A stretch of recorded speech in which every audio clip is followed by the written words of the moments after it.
नमस्कार, आप देख रहे हैं आज तक। मैं हूं आपके साथ रोहित सरदाना। शाम के 7 बज चुके हैं और वक्त हो गया है देश तक का।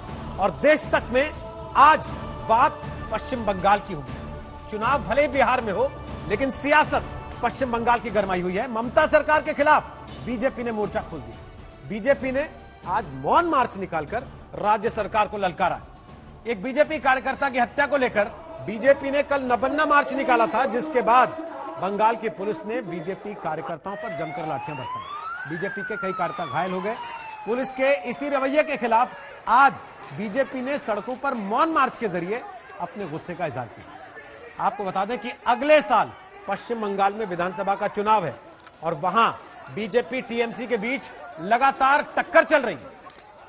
हम अगले 1 घंटे तक बंगाल के हालात पर बहस करेंगे, लेकिन उसके पहले इस वक्त की बड़ी खबर बंगाल से ही आपको बता दें, जहां राज्यपाल जगदीप धनखड़ ने कहा है कि बंगाल में हालात चिंताजनक हैं और कानून व्यवस्था की स्थिति ठीक नहीं है।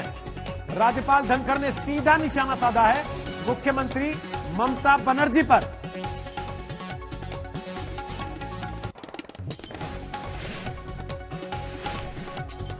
कल की पूरी घटना के बाद आज बीजेपी का सीधा हमला ममता सरकार पर मौन जुलूस निकालकर, और राज्यपाल जगदीप धनखड़ के बयान ने भी ममता सरकार को घेरा है।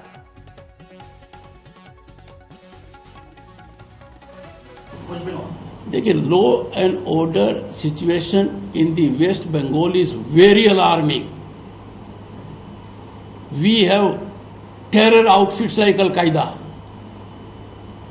That's a threat to national security. 6 were arrested, and those 3 who were arrested from elsewhere are also from this area. And that the state police, state agency had no idea about it. It's a very serious matter. Look at Maoism. I don't buy the statements we are against Maoism. Someone who is a convict is part of your team. And the administration is aage piche. And why it is happening? If the State Human Rights Commission chairman tells me my commission is on ventilator, अरे जिस commission का काम है human rights को बचाना, वो कह रहा मैं खुद वेंटिलेटर के ऊपर हूं। आज होंगे कैलाश विजयवर्गीय, बीजेपी के महासचिव हैं, बंगाल के प्रभारी हैं, और हमारे साथ आएंगे विवेक गुप्ता, वो सीनियर लीडर हैं टीएमसी के। पहले हम बात करेंगे कैलाश विजयवर्गीय जी से, लेकिन उनसे बातचीत करें उसके पहले जरा कुछ तस्वीरें आपको देखनी चाहिए जो बताते हैं कैसे पश्चिम बंगाल में बीजेपी और टीएमसी का टकराव लगातार तेज होता जा रहा है। एक तरफ बीजेपी का आरोप है कि टीएमसी के राज में उसके कार्यकर्ताओं की हत्या हो रही है, दूसरी तरफ टीएमसी कह रही है कि बीजेपी बंगाल की शांति भंग करना चाहती है, और दोनों का यह टकराव अब सड़क पर है।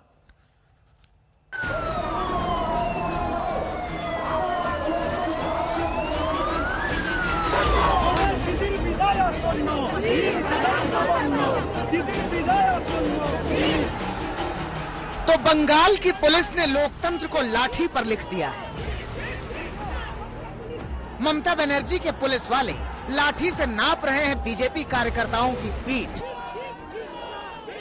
बीजेपी कार्यकर्ताओं ने बैरिकेड तोड़ा, पुलिस वालों ने कार्यकर्ताओं के हाथ तोड़ दिए।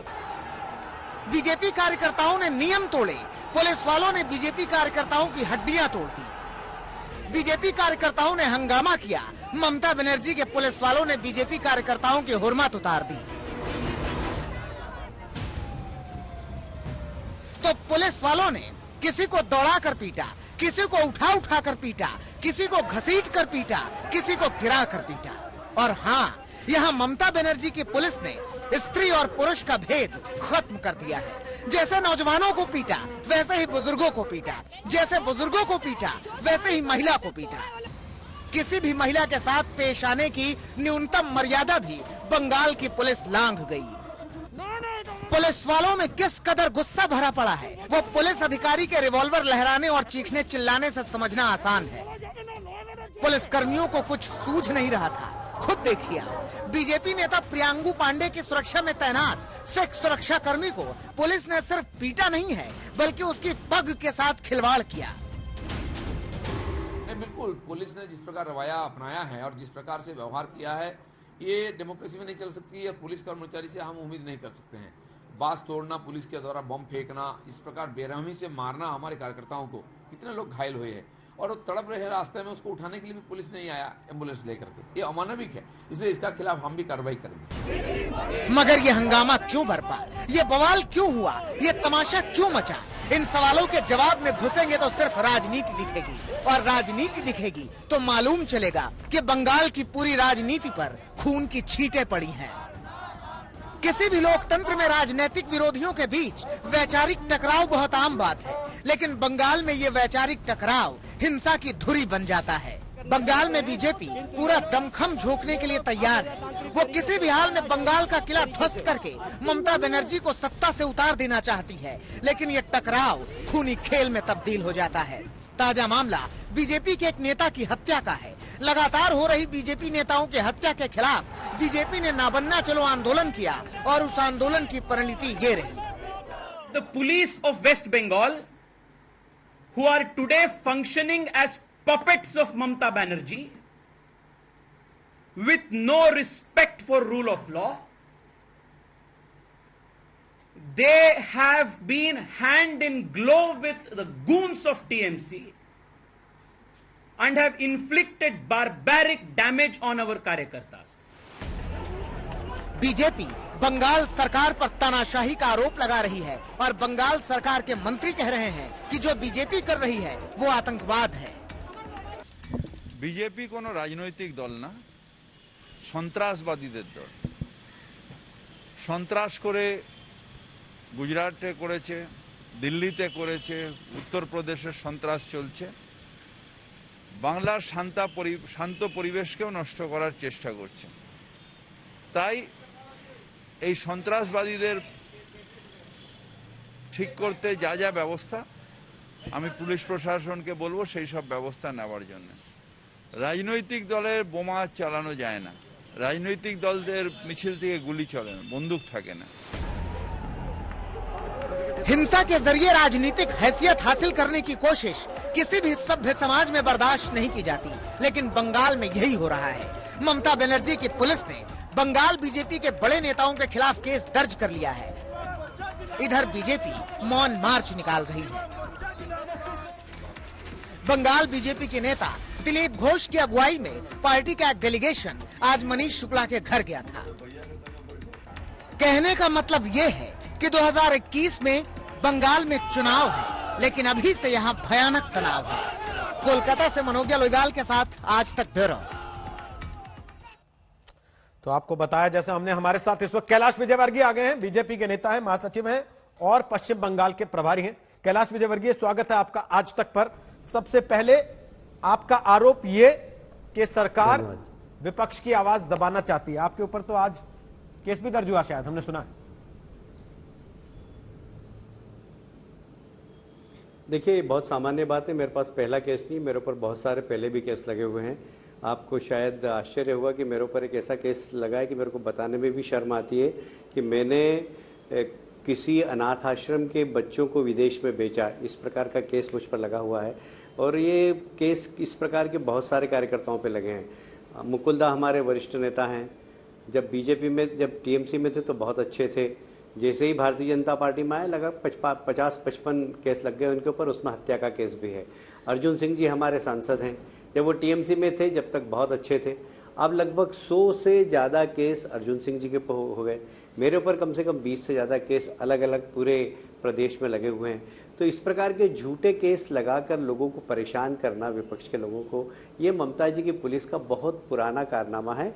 और हम लोग पिछले 3-4 से देख रहे हैं, न सिर्फ केस झूठे, हत्या करना, 115 कार्यकर्ताओं की अभी तक हत्या हो चुकी है, और फिर हत्या के बाद उसको आत्महत्या में परिवर्तित करना। रोहित भाई, बंगाल का जादूगर, जादू बड़ा फेमस है, पर यहाँ की पुलिस जादूगर होगी इसकी मुझे कल्पना नहीं।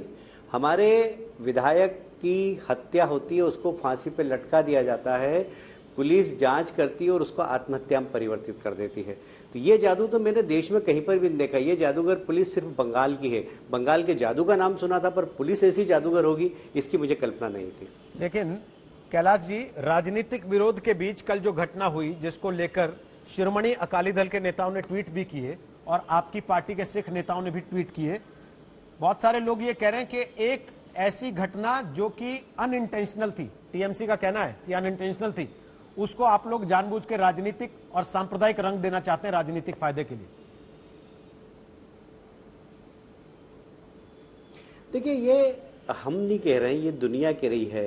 और ममता जी का एक्ट सारे देश ने देखा है कि पूजा के नाम पर बंगाल पहचाना जाता है, दुर्गा पूजा के नाम पर। 2 साल पहले मुहर्रम और दुर्गा पूजा एक समय आए तो लोगों ने उन्होंने घोषणा कर दी कि दुर्गा पूजा का विसर्जन नहीं होगा, मुहर्रम के जुलूस निकलेंगे। हाई कोर्ट ने विसर्जन की अनुमति दी। आप कल्पना करिए कि आखिर तुष्टिकरण हो बाकी इस प्रकार का कि आप ट्रेडिशनल परंपरा, जिस प्रदेश की पहचान दुर्गा पूजा से, उसको रोक लगा रहे हैं तुष्टिकरण की नीति के कारण। तो ये जो तुष्टिकरण की नीति है, रोहित जी, मैं दावे से कह रहा हूं कि यदि सरदार जी की जगह कोई गोल टोपी लगाया हुआ व्यक्ति के साथ इस प्रकार का व्यवहार होता तो पुलिस वाला अभी तक सस्पेंड हो गया होता। ये सरकार की नीयत और नीति है। और इसलिए जो हम पे आरोप लग रहे हैं, हम पे तो आरोप लगते रहते हैं, पर ममता जी जो कर रही है वो साफ दिखाई दे रहा है कि एक व्यक्ति जो कि प्रोफेशनल सिक्योरिटी वाला है, जिसकी सिक्योरिटी में उसने थाने पे दे रखा है कि मेरे पास सिक्योरिटी, ये मेरा सिक्योरिटी वाला, उसके पास लाइसेंस वाली पिस्टल है, पर पुलिस उसके साथ कैसा व्यवहार कर रही है ये आप लोगों ने देखा है। वो कह रहे हैं कि भाई जिसकी सुरक्षा कर रहा था वो कहाँ था और ये प्रदर्शन में क्या कर रहा था? वो सुरक्षा उसके साथ ही था ना, वो तो कार्यकर्ता है भारतीय जनता पार्टी का, उसके साथ था वो। हम भी जाते हैं तो हमारे साथ सुरक्षाकर्मी पीछे रहते हैं। तो इस पूरी परिस्थिति में इन चीजों का अंत कहां है कैलाश जी? क्योंकि आपने कहा 2 महीने में हमारे 7 कार्यकर्ता मार दिए गए, वो कह रहे हैं 2 महीने में हमारे 5 कार्यकर्ता मार दिए गए। तो बंगाल का चुनाव लाशों पे लड़ा जाएगा क्या? भाई साहब देखिए, हमने तो, आप भारतीय जनता पार्टी के चरित्र को पहचानते हैं। देश में कहीं पर भी भारतीय जनता पार्टी के कार्यकर्ताओं ने हिंसा की हो तो आप बताइए। हमें तो हमारे नेता नरेंद्र मोदी जी हो, अमित शाह जी हो, जगत प्रकाश नड्डा जी हो, कि हमें अहिंसक तरीके से, प्रजातांत्रिक तरीके से आंदोलन करना है और हम उसी तरीके से आंदोलन करते हैं। हम जब भी आंदोलन करते हैं तो हमारे कार्यकर्ताओं को हम समझाते हैं कि भाई किसी प्रकार की कोई हिंसा नहीं करना, क्योंकि हम इनसे जीत ही नहीं सकते। इनके हाथों में हथियार होते हैं, ये कानून हाथ में लेके चलते हैं कानून की। तो हमारे कार्यकर्ताओं की जान की रक्षा के लिए हम कहते हैं कि भाई अपने कोई हिंसा नहीं करना, हम बिल्कुल प्रजातांत्रिक तरीके से आंदोलन करेंगे। और यही इसी तरीके से हम लोग पिछले 5 साल से यहाँ पर आंदोलन कर रहे हैं और इसकी सफलता भी हमको मिल रही है। भारतीय जनता पार्टी की 4% वोट थे, आज 40% वोट हो गए। इस घबराहट के कारण अब हिंसा तेज हो गई। और रोहित जी, 4 दिन पहले जो हमारे कार्यकर्ताओं को मारा, मनीष शुक्ला को, वो प्रोफेशनल शूटर ने मारा है, कार्बाइन से मारा है, थाने के सामने मारा है। 19 गोली निकली है, 19 गोलियां उसके शरीर से निकली है। आप कल्पना कर सकते हैं कितनी बड़ी दरिंदगी है। और वह कार्यकर्ता बहुत दमदार कार्यकर्ता था, एडवोकेट है वो, पर उसको सरेआम थाने के सामने मारा गया है। ये क्या बिना पुलिस की संरक्षण के कोई भी अपराधी थाने के सामने कार्बाइन लेकर जा सकता है क्या? उसकी इतनी हिम्मत हो सकती है क्या? ये सब सरकार के संरक्षण में हो रहा है। लेकिन कैलाश जी, 3 दिन पहले जब आप गवर्नर हाउस में बैठे हुए थे राज्यपाल से इसी मामले की शिकायत करने के लिए कि पोस्टमार्टम में 24 घंटे से ज्यादा की देरी हो रही है, इंसाफ की उम्मीद कैसे करें, उस समय तृणमूल कांग्रेस के नेता ये आरोप लगा रहे थे कि असल में वो कार्यकर्ता जो बीजेपी से वापस टीएमसी में आना चाहता था, उसको बीजेपी ने ही मरवा दिया। क्या कहिएगा इस पर? यही तो मैं कह रहा हूं, यही जादूगरी है, यही षड्यंत्र है, यही जादूगरी है। यहां ममता जी की सरकार में यही जादूगरी है। कोई आश्चर्य नहीं कि 2-4-5 दिन बाद आपको पुलिस इस प्रकार की घटना करे कि इसमें तो अर्जुन सिंह जी आरोपी हैं, इसमें कैलाश विजयवर्गीय भी आरोपी है, हमको भी 302 में डाल दे। देखिए, ये बहुत सामान्य घटना है यहाँ की पुलिस के लिए। यहाँ की पुलिस यहाँ इतनी जादूगर है। मैंने कहा ना कि बंगाल का जादू फेमस है, पर पुलिस इतनी जादूगर होगी इसकी कल्पना नहीं थी कि आप किसी को भी किसी भी केस में फंसा सकें। मतलब मेरे जैसे आदमी के ऊपर 20 केस चल रहे हैं यहाँ पर, आप कल्पना कर सकते हैं। और बच्चा बेचूंगा मैं, आप रोहित जी मुझे जानते हैं, जब मैं पार्षद था तब से मैं मिनिस्टर रहा 12 साल तक मध्य प्रदेश सरकार में, मैं ये बंगाल में आके बच्चे बेचने का धंधा करूंगा? आप जरा कल्पना तो करिए। और वो मुकदमा मुझ पर लगा हुआ है। लेकिन कैलाश जी, इस पूरी राजनीति में सवाल आपकी पार्टी के ऊपर भी उठ रहे हैं कि उत्तर प्रदेश में जब दूसरी पार्टी के लोग आते हैं, विरोध करना चाहते हैं, प्रदर्शन करना चाहते हैं, उनको लाठियां पड़ती हैं तो आप कहते हैं कानून व्यवस्था के लिए जरूरी है, लेकिन बंगाल में आपको पड़ती है तो आप कहते हैं कि देखिए लोकतंत्र की हत्या हो रही है।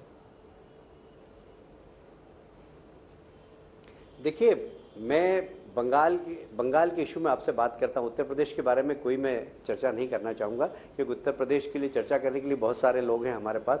मैं सिर्फ बंगाल के संदर्भ में बात करूंगा, और बंगाल में जिस तरीके की राजनीति हो रही है वो बहुत ही खतरनाक है। डेमोक्रेसी वहां पर है नहीं, लॉ एंड ऑर्डर है नहीं, भारत के संविधान का कोई पालन करता नहीं है। वहां ममता जी का संविधान है, ममता जो कहे वही सही, ये वहां पर चल रहा है। पर कैलाश जी, आप पार्टी के राष्ट्रीय महासचिव हैं, पार्टी की नीति जिस सरकार में पार्टी की सरकार होगी, जिस राज्य में पार्टी की सरकार होगी, उस नीति को तो आप भी जानते होंगे ना। केवल ये कह के आप निकल जाएं कि नहीं मैं तो केवल बंगाल पे बात करूंगा। जहां जहां आपकी सरकार है वहां वहां आपकी सरकारें किस तरीके से रिएक्ट करती हैं विरोध प्रदर्शनों पे, इस पे तो आपका कमेंट बनता है ना। जब आप खुद कह रहे हैं कि लोकतंत्र में विरोध की हमको छूट है, तो दूसरों को भी है छूट है ना। वहाँ की परिस्थिति क्या, उसके बारे में मैं तो टिप्पणी नहीं कर सकता, क्योंकि मैं उत्तर प्रदेश के लिए अधिकृत भी नहीं हूँ। मैं बंगाल के लिए अधिकृत हूँ। आप बंगाल के बारे में मुझसे कुछ भी पूछिए, मैं आपको जवाब दूंगा। बंगाल में हमारे कार्यकर्ताओं ने अगर कुछ जाति की हो और आप अगर मुझ पर आरोप लगाएंगे तो मैं बिल्कुल उसका जवाब दूंगा।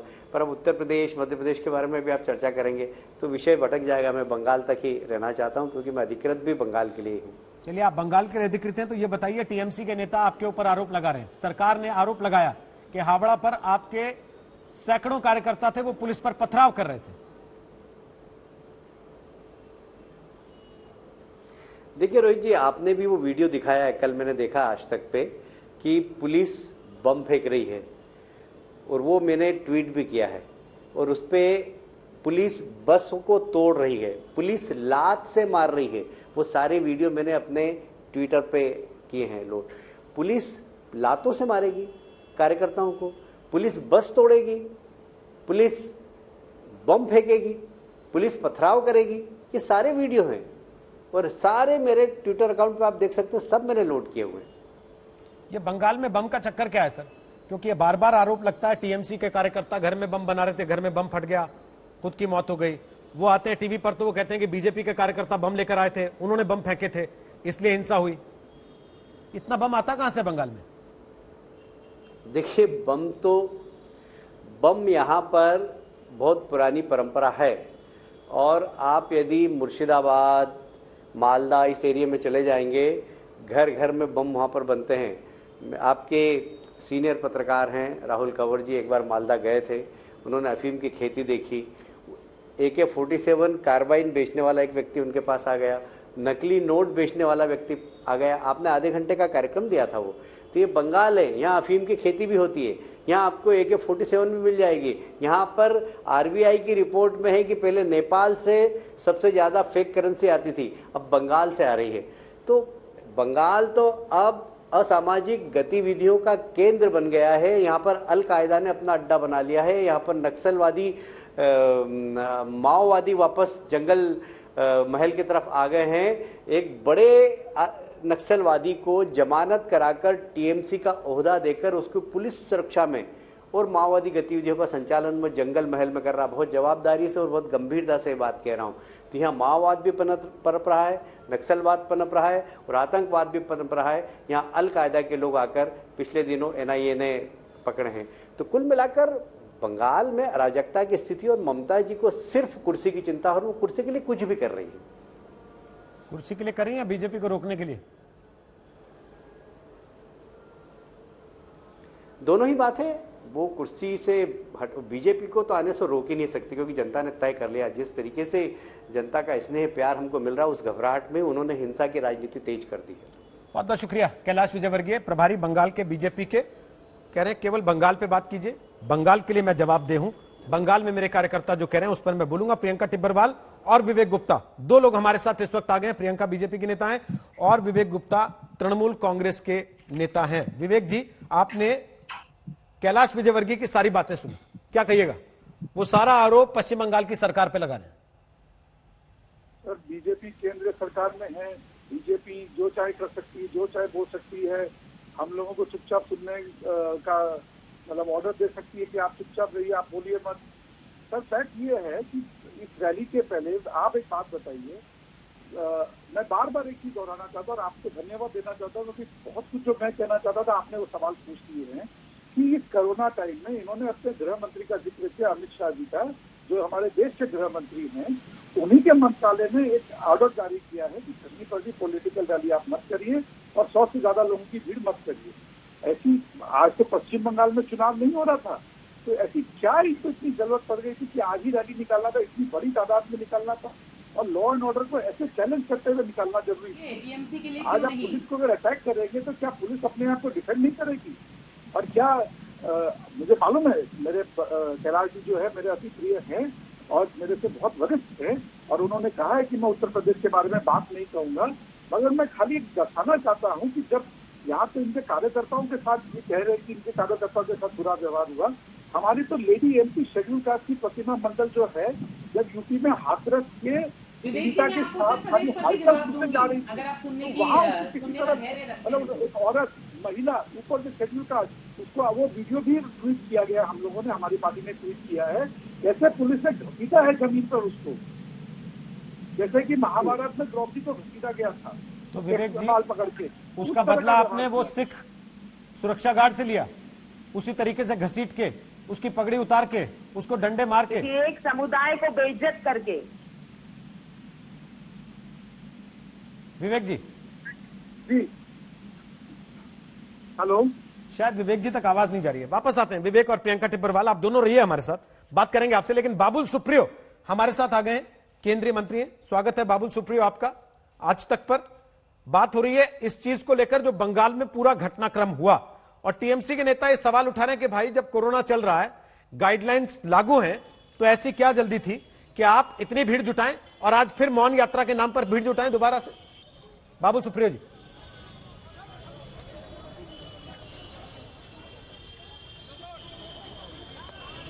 शायद बाबुल सुप्रियो तक हमारी आवाज नहीं जा रही है। प्रियंका टिब्बरवाल बोलिए अपनी बात, आप क्या कह रही थी, बोलिए। जी मैं अपनी बात, मुझे अगर ये धैर्य से सुने विवेक जी तो मैं दोनों बातों का जवाब दूंगी। पहले तो उन्होंने उत्तर प्रदेश पर प्रश्न चिन्ह लगाया, अब मेरी बात गौर से सुनिए। उत्तर प्रदेश में जो एक ऐसा हादसा हुआ, वहां पे एक ऐसे चीफ मिनिस्टर बैठे हैं जिन्होंने उस पर सारी कार्रवाई करवाई। उन्होंने ये भी कहा कि कौन लोग गलत है, उनको सजा दी गई और उनको सस्पेंड भी किया गया। लेकिन मैं इन 2-4 चीजों का इनसे प्रश्न का जवाब चाहती हूँ। कामधेनु का बलात्कार, पार्क स्ट्रीट के जो बलात्कार हुए, सीपीएम की किसी औरत का बलात्कार हुआ, वहां मुख्यमंत्री क्या कहती हैं? वो कहती है ये सजाई हुई घटना है। उन्होंने एक बार भी ये नहीं कहा कि जिन 2 लोग इसके आरोपी हैं उनको सजा दी जाएगी। उल्टा उन्होंने प्रश्न चिन्ह जो है वो औरत पर लगाया और कहा कि ये घटना जो है सजाई हुई है। तो मैंने उत्तर प्रदेश का आपको जवाब दे दिया। दूसरी बात, वो कहते हैं कि कोरोना टाइम है, रैली नहीं होनी चाहिए। तो सर, सारे नियम और कानून बीजेपी के लिए हैं, टीएमसी के लिए कुछ नहीं। जब अभिषेक बंदोपाध्याय रैली निकालते हैं, जब ममता बनर्जी रैली निकालती हैं, तब कोरोना क्या गायब हो जाता है हवा से? जैसे कि मुख्यमंत्री ने कहा था, कोरोना का पास का तकिया बनाकर सो जाइए, यानी जब उनकी रैलियां निकलती है तो कोरोना को ये पास का तकिया बना लेती हैं। और जब यही विरोधी, ये उनकी ऑपोजिशन जब रैली निकालती है तो उन पे लाठियां मारी जाती है। मगर आप ये भी देखिए कि ये तुष्टीकरण की जो राजनीति यहाँ चल रही है, जब कोई एक समुदाय यहाँ रैली निकालता है तो पुलिस उनको प्रोटेक्शन देती है, उनके साथ चलती है। मगर यही जब आपके ऑपोजिशन रैली निकालते हैं तो उनको इस बर्बरता की राजनीति का सामना करना पड़ता है। 70 साल के आदमियों को लाठी चार्ज करती है। कैसी राजनीति है ये? बंगाल की राजनीति में हिंसा वैसे कोई नई बात नहीं है, बंगाल का इतिहास रहा है। राजनीतिक दल वैचारिक लड़ाई से आगे निकलकर खून खराबे पर उतर आते हैं। अब जब एक बार फिर बंगाल के चुनाव को लेकर सुगबुगाहट है तो यही हो रहा है।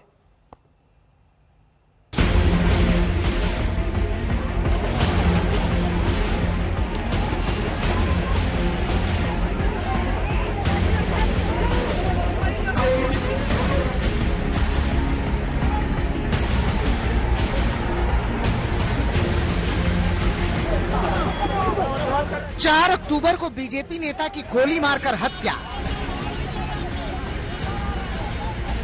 19 सितंबर को बीजेपी नेता की बम मारकर हत्या, 17 सितंबर को टीएमसी कार्यकर्ता की हत्या हुई, 17 सितंबर को ही टीएमसी नेता की हत्या हुई, 6 सितंबर को बीजेपी कार्यकर्ता की हत्या हुई।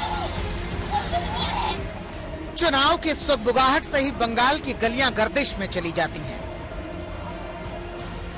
बंगाल के शरीर को उसी के लहू में नहला दिया जाता है। होड़ लग जाती है कि कौन किसके कार्यकर्ता कितने मारेगा। होड़ लग जाती है कि तुम एक मारोगे, हम 4 मारेंगे।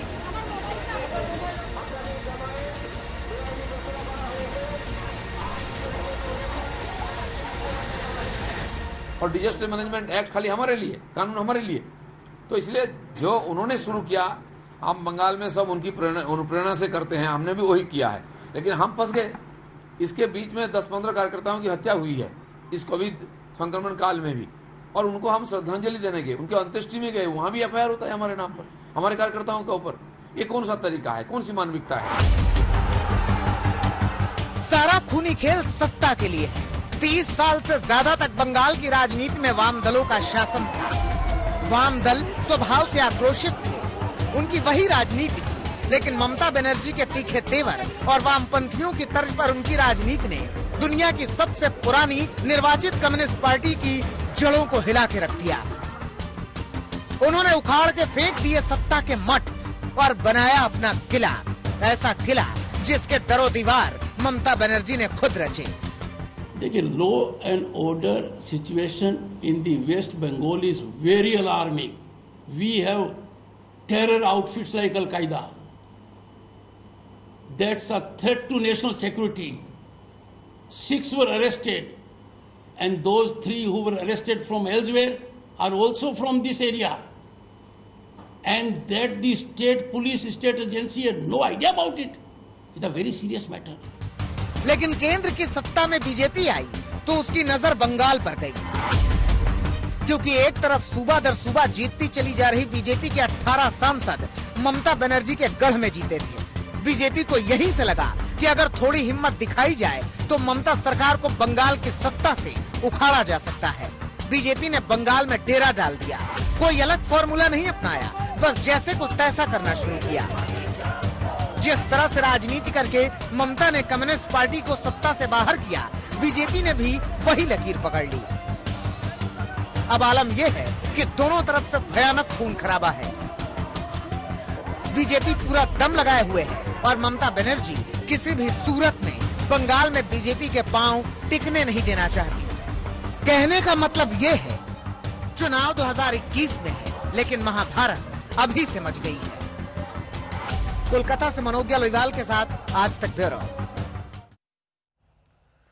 और 2 मेहमान हमारे साथ हैं। विवेक गुप्ता टीएमसी के नेता हैं, प्रियंका टिब्बरवाल बीजेपी की नेता हैं। विवेक गुप्ता, जिस लड़ाई को लड़ते हुए, जो लाठियां डंडे खाते हुए लेफ्ट की सरकारों में ममता बनर्जी यहां तक आई, लोग कह रहे हैं कि उसका बदला चुका रही हैं बीजेपी वालों से। आपसे बात करें उसके पहले बाबुल सुप्रियो विवेक जी हमारे साथ आ गए, उनकी फ्लाइट है। फटाफट कुछ सवाल बाबुल सुप्रियो आपसे। क्यों मार रही है ममता सरकार आपके लोगों को इतने डंडे? देखिए, आयरनिकली मैं आपको दिखा दूं, ये देखिए, ये नवान्नो है, इसके सामने से मैं जा रहा हूँ, ये नवान्नो है। आप अगर कैमरा में देख सकते हैं, ये मेरे लेफ्ट में राइट साइड में नवान्नो है, उसी को मैं क्रॉस कर रहा हूँ कोइंसिडेंटली। इसलिए मार रही है क्योंकि उनको डर है। कल जो भीड़ उन्होंने रास्ते में देखी यंगस्टर्स का, युवा मोर्चा की एक रैली में, जिस भारी तादाद में लोग जमीन पे आ गए, उस जुलूस में आ गए, वो डरी हुई थी। और सबसे बड़ी बात है कि पहले से उनको मालूम था कि भीड़ बहुत होने वाली है, क्योंकि लोगों का गुस्सा उनके ऊपर जो है वो इंतहा बहुत ज्यादा हो गई है। लेकिन मुझे एक बात समझ में नहीं आ रही कि जमीन से ऊपर आए हुए एक नेता, जो सीपीएम के समय में, मैं तो पॉलिटिक्स में था नहीं, लेकिन खुद मैंने देखा है कि कैसे ममता दीदी को पुलिस ने उनके ऊपर अत्याचार किए, उनका सर फोड़ दिया, एकदम फेटल इंजरी के टाइप उन्होंने कर दिया था। तो जमीन से आए हुए ऐसे नेता जिन्होंने सीपीएम का इसी पुलिस का मिसयूज ऑफ पावर को झेलते हुए लोगों के राय से सरकार में आई, वो कैसे इस तरीके का बर्ताव कर सकते? क्या हम सेक्रेटरी जलाने के लिए जा रहे थे? क्या वहाँ पे हमको बम फोड़ना था? क्या हमको तोड़फोड़ करनी थी? बिल्कुल नहीं। शांतिपूर्ण 4 मिছিল रैली, जिसके सामने वरिष्ठ सीनियर नेता सामने हैं, उसको कलकत्ता से 5-5, 10-10, 15-15 किलोमीटर पहले नाही से रोक देना, 4-5-6 लेयर में रास्ते में बैरिकेड लगाना, राइट पुलिस आप देखिए, अगर वाटर कैनन जो होता है, वाटर कैनन मतलब वाटर कैनन होता है, उसमें या तो विदेश में हम देखते हैं कि गर्म पानी यूज करते हैं या चिल्ड वाटर यूज करते हैं। ये कौन सी ब्लू कलर की डाई थी जिससे आपके रिपोर्टर्स दोस्तों को पूछिए, उनके शर्ट्स एकदम डार्क ब्लू स्टेन उसमें हो गया। जैसे हमने वरिष्ठ बीजेपी नॉर्थ कलकत्ता के सभापति, उनके सर को टारगेट करके पुलिस लाठी चला रही, एक सिख भाई उनको सड़क पे उतार के उनके टर्बन उतर दिए। ये क्या है? जब आपको अपने लोगों को, जब आप लोगों को आप एकदम फालतू समझने लगे, लोगों के ही वोट से आप सरकार में आए, जब आपको दिमाग से ये बात निकल जाए इधर रुको, तब जाके जो है आप इस तरीके के बर्ताव करते हैं। बहुत शर्मनाक काला दिन है बंगाल के लिए। और हम भले कितना भी कहें कि, मैं भी आपको कह रहा हूं कि राष्ट्रपति शासन लागू होने के लिए जितने भी क्राइटेरियन होना चाहिए वो सारे में ममता बनर्जी की सरकार क्वालिफाई करती है या डिस्क्वालीफाई करती है। उनको पावर में रहने की कोई हक ही नहीं है। अगर रह रही है तो सिर्फ पुलिस की पावर को, एडमिनिस्ट्रेशन की पावर को मिसयूज करके। लेकिन जो पब्लिक उनको वोट देके उनको बिठाई है, वही पब्लिक उनको उठा के गंगा में फेंक देगी। इसी के इंतजार में डेमोक्रेटिक वे में बीजेपी उनको हटाएगी और उसी लिए हम लड़ाई कर रहे हैं। लेकिन बाबुल सुप्रियो, वो कह रहे हैं कोरोना का टाइम, उस पर आप लोग इतनी भीड़ जुटा रहे थे, क्या जताने के लिए? पहली तो आपको बात बता दूं मैं कि ममता बनर्जी गलती कर रहे हैं, उसके हम जो कर रहे हैं उसी का मैं आपको आर्गुमेंट नहीं दूंगा। उसके 2 दिन पहले ममता जी ने किसानों को भड़काने के लिए खुद रास्ते में उतरी थी। क्या उन्होंने फॉलो किया, कैसे होम मिनिस्ट्री का जो एडवाइजरी है कि 15 अक्टूबर के पहले आप सिनेमा हॉल नहीं खोल सकते, कैसे वन अप मैनशिप दिखाने के लिए पॉलिटिकल रीजन से उन्होंने पहले अक्टूबर से क्लोज सिनेमा हॉल को खोलने की उन्होंने इजाजत दे दी। दूसरे राज्य में हम देख रहे हैं कि लोग पीछे कर रहे हैं, वो आगे करके आ रही है। कभी बोल रही है कि कोरोना बंगाल में है ही नहीं, कभी बोल रहे हैं उनको पैर के तकिया बना के सो, कभी बोल रहे हैं खिड़कियां खोल दो। तो उन्होंने मालूम नहीं लोगों के बीच में एक तो डर उन्होंने कम कर दिया, इसकी सीरियसनेस कम कर दी। लेकिन क्या ऐसी जुलूस कल होनी चाहिए थी? आप जो सवाल कर रहे हैं ये जायज सवाल है, ये सवाल डेफिनेटली सामने आ सकती है। लेकिन ये ममता बनर्जी के खिलाफ जो लड़ाई है वो रियल लड़ाई है। और अगर फिजिक्स में कहते हैं ना, जो रियल इमेज है वो इन्वर्टेड होता है। अब बंगाल की जो इमेज है वो सही में जो पलट खा चुकी है और वर्चुअल लड़ाई से ये नहीं होने वाली है। तो इसलिए हमको सड़क में उतरना पड़ा। हमारे लड़के जो है जिनके ऊपर पुलिस फर्जी केस देके उनको जेल में भर रहे हैं, उनको मारपीट किया जा रहा है, हर हफ्ते में आप देख रहे हैं कि बीजेपी कर्मियों का खून हो रहा है, वहां पे हम ना उतरे तो अनलॉक की प्रक्रिया तो चल रही है। लोगों को मास्क डेफिनेटली पहनना चाहिए, जो है हाथ पैर सैनिटाइज करना चाहिए, बाकी सावधानी बरतनी पड़ेगी। लेकिन ये लोगों के खिलाफ गणतंत्र के लिए लड़ाई है। यहाँ पे जो है अनलॉक की प्रक्रिया चल रही है, उसमें हमें ये जुलूस करना पड़ा। अब लोग जो आए वही तो ममता बनर्जी का सबसे बड़ा डर है। तभी तो नवान्नो खाली करके वो चली गई। लेकिन एक अगर लाइटर मूड में कहूँ कि नवान्नो में हम पेस्ट कंट्रोल ही करना चाहते हैं। दीमक की तरह जो उन्होंने ये बंगाल को जो नीचे से जो उखाड़ के वो उन्होंने बर्बाद कर रही है, वही दीमक को हमें उखाड़ना है। मालूम नहीं उनको शायद सिग्नल मिल गया था, वो नवान्नो में पेस्ट कंट्रोल ही करा रही थी, सारे फ्लोर को खाली करके। इवन सीएमओ तक एक प्रोसेशन के लिए, पॉलिटिकल पार्टी की प्रोसेशन के लिए चीफ मिनिस्टर ऑफिस में ना बैठे, पूरा सीएमओ बंद रहे, ऐसा कभी हिस्ट्री में आपने सुना है क्या? ये डर नहीं तो और क्या है? बाबुल सुप्रियो, वो कह रही हैं कि हमारे सांसद डेरेक ओब्रायन हाथरस चले गए थे तो आपने डंडे चलाए, धक्का मुक्की की, उनको गिरा दिया और आपके कार्यकर्ताओं पर यहाँ लाठियां चली तो आपको बुरा लगने लगा, आपको वैसा ही बर्ताव मिला जैसा आप करते हैं, ये कहा टीएमसी ने। नहीं, डेरेक ओब्रायन हाथरस क्यों गए थे? योगी आदित्यनाथ और ममता बनर्जी की में बहुत फर्क है। देखिए, वहां पे जिन अधिकारियों ने गलत तरीके से अपना पावर को मिसयूज किया और जिनकी भी गलती पाई गई है, ना ही सिर्फ योगी आदित्यनाथ ने खुद स्पॉन्टेनियसली सीबीआई इंक्वायरी बुलाई है, बल्कि आला पुलिस अधिकारियों से लेके नीचे तक सबको उन्होंने सस्पेंड कर दिया, एसआईटी बिठाई है। और ममता बनर्जी को देखिए, हिस्ट्री कहती है कि पार्कशीट कांड में जो सत्य घटना थी, ममता बनर्जी ने हर तरीके से इन्वेस्टिगेशन को प्रभावित करने के लिए उन्होंने कह दिया कि एक ड्रामा है, वो कुछ घटना घटी नहीं। और एक महिला आईपीएस ऑफिसर दमयंती सेन, जिन्होंने बोला कि नहीं ये सच है, मुख्यमंत्री जी ठीक नहीं कह रही है, क्या हुआ? उनका पनिशमेंट पोस्टिंग हुआ। तो डेरेक ओब्रायन क्या उखाड़ने गई थी, क्या कर लेता हुआ जाके बंगाल में? मैं क्या हिसाब तो बताइए तो हम से नहीं देखते हैं। क्या मैं हिसाब दूं कि उत्तर प्रदेश में 2 हुआ तो देखिए ममता दीदी आपके यहाँ 3 रेप हुई है, बंगाल में 3 हुई है तो देखिए कांग्रेस की हरियाणा में इतने रेप हुई है। ऐसा हिसाब किताब की लड़ाई होगी क्या? ममता बनर्जी को बंगाल के लोगों ने चुनाव में जिता के चीफ मिनिस्टर बनाया है, उनको ये राज्य में क्या होना चाहिए उनको ये देखना चाहिए। योगी आदित्यनाथ एक काबिल मुख्यमंत्री है, वो उत्तर प्रदेश में है, वो वहां का देखभाल कर रही है। जिन्होंने हरियाणा में जिनको चीफ मिनिस्टर बनाया वो वही का देखभाल करे, क्योंकि ये क्राइम अगेंस्ट विमेन एक पूरी दुनिया में एक बहुत शर्मनाक घटना है, मानवता के खिलाफ एक बहुत बड़ी अपराध है। इसमें क्या हम हिसाब किताब करें? हम क्या डेरेक ओब्रायन वहां पे गए थे? क्या मैं आपको बताऊं कि डेरेक ओब्रायन वहां पे गए थे? डेरेक ओब्रायन बंगाल में जाके देखो तुम्हारे वहां पे कितने ऐसे घटनाएं हुई है। ऐसा बोलना चाहिए। इसी वजह से तो पॉलिटिशियन को लोग नफरत करते हैं और यही काम ममता बनर्जी कर रही है। कल जो हरकतें हुई है, जिन लोगों के सर फोड़ दिए गए, वो बीजेपी करते होंगे, लेकिन क्या वो बंगाल के लोग नहीं है? वो वरिष्ठ जो आदमी, बुजुर्ग आदमी जिनके सर को टारगेट करके मारा गया, क्या वो बंगाल में रहने वाला नहीं है? अगर आप मुख्यमंत्री है तो जिन लोगों ने आपको वोट दिया आप उनका भी मुख्यमंत्री है, जिन लोगों ने आपको हराने के लिए तकलीफ किया है उनका भी मुख्यमंत्री है। लेकिन नवान्नों से जब भी उन्होंने कोई प्रेस कॉन्फ्रेंस किया, हमेशा लगा कि ये प्रेस कॉन्फ्रेंस तृणमूल भवन से होनी चाहिए, क्योंकि कभी 8-10 साल में वो मुख्यमंत्री बन ही नहीं पाई, हमेशा तृणमूल नेता ही रह गए।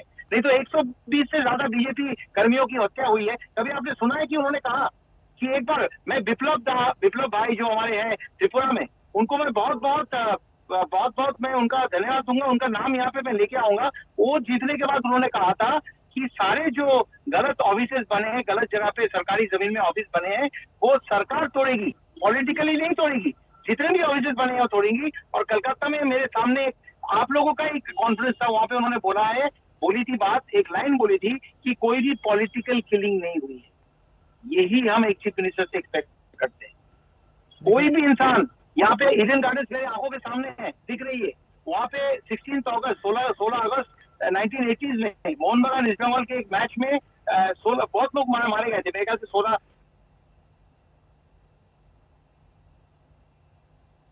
आवाज कट गई आपकी बाबुल सुप्रिय, संपर्क कट गया उनसे। वो कह रहे हैं कि डेरेक ओब्रायन आखिर उत्तर प्रदेश क्यों गए थे? क्या बलात्कार के मामलों पर भी अब ये तुलना करके बताना पड़ेगा कि उत्तर प्रदेश में इतना हो रहा है तो बंगाल पर ध्यान दीजिए, बंगाल में भी इतना हो रहा है। और साथ ही एक चीज जो साफ तौर पर समझ में आ रही है वो ये कि आगे आने वाले चुनाव के लिए कोई भी पार्टी कदम पीछे खींचने वाली नहीं है।